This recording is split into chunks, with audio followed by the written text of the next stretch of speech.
All India institute of medical science એટલે કે AIIMS દ્વારા 29 મેએ લેવાયેલી MBBS એન્ટ્રન્સ એક્ઝામિનેશન 2016નું મંગળવારે સાંજે પરિણામ જાહેર કરાયું હતું. દેશભરમાં આવેલી એમ્સની 7 કોલેજની 672 બેઠકમાં પ્રવેશ માટે લેવાયેલી એક્ઝામમાં ગુજરાતના 5થી વધુ વિદ્યાર્થીઓ ઝળક્યા છે. સુરતની લજ્જા પટેલે ઓલ ઇન્ડિયા લેવલે 3જો રેન્ક મેળવ્યો છે, જ્યારે ધ્રુવીલ શાહે 19મો રેન્ક મેળવ્યો છે. દેવાંગ અડવાણીએ 162મો રેન્ક, ધવલ પીપલિયાએ 619મો રેન્ક મેળવ્યો છે. મૌલી મહેતાએ 827મો રેન્ક મેળવ્યો છે. ઓલ ઇન્ડિયા લેવલે 3rd રેન્ક મેળવનારી લજ્જાના પિતા ડોક્ટર જયેશ પટેલ ગાયનેકોલોજીસ્ટ છે, જ્યારે માતા કિંજલબેન પણ તબીબ છે. મહત્વનું છે કે 4 જુલાઈએ પ્રથમ રાઉન્ડના ઇન્ટરવ્યુ માટે ભોપાલ, ભુવનેશ્વર, જોધપુર, પટના, રાયપુર, ઋષિકેશની કુલ 672 સીટ માટે 24,333 વિદ્યાર્થીઓને બોલાવવામાં આવશે.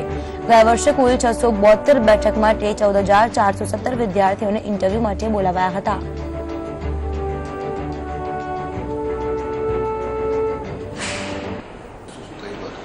મને બહુ જ આનંદ થાય છે, કારણ કે મારા પેરેન્ટ્સ અને મારા ટીચર્સે મારી પાછળ બહુ જ હાર્ડવર્ક કર્યું છે, એટલે આ મારા માટે એક બહુ આનંદની ક્ષણ છે. અને આના માટે મેં 2 વર્ષ બહુ જ મહેનત કરી હતી અને કન્સિસ્ટન્ટલી મેં બહુ બધું ભણ્યું છે. સવારથી ક્લાસીસમાં જઈને પછી ઘરે સેલ્ફ સ્ટડી કર્યું અને 12 થી 14 કલાકની મારી દરરોજની મહેનત હતી. અને ક્યારેક બી સ્ટ્રેસ ફીલ થાય તો મમ્મી પપ્પા જોડે કે મારા નાના ભાઈ જોડે હું વાતો કરી લેતી.